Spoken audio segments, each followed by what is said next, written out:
Štai turime prailgintuvą, šakotuvą su pasiklausimo įranga. To jaus, jums parodysiu.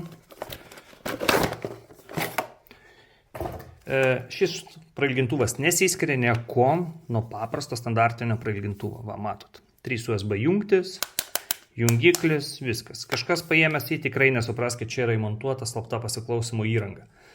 Čia jį dedasi SIM kortelė. Turime varžtus, jie atsisuka, specialus atsuktuvas, atsisuka, viskas. Ir jis čia įdedama SIM kortelė. Jis turi atskambinimo funkciją, pavyzdžiui.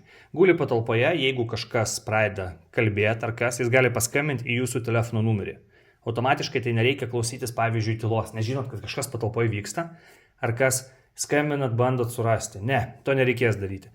Ta funkcija irgi galima paprastai atjungti ir viskas tai daroma per nuotolį, SMS žinutėmis.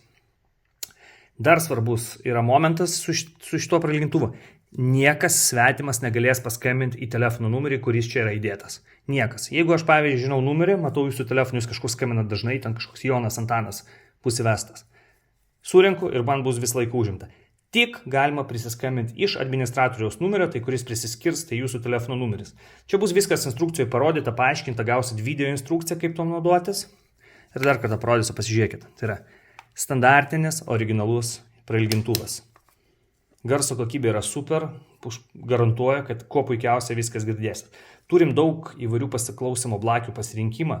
Užeikite tinklapį, išsirinksit, nežinot kažką reikalinga, paskambinkit mums, parašykit, viską jums papasakosiu. Daugiau apie šią prekę rasite, čia apačioje bus nuoroda, paspaudę ją galėsite persiskaityti, pasižiūrėti plačiau apie šią prekę.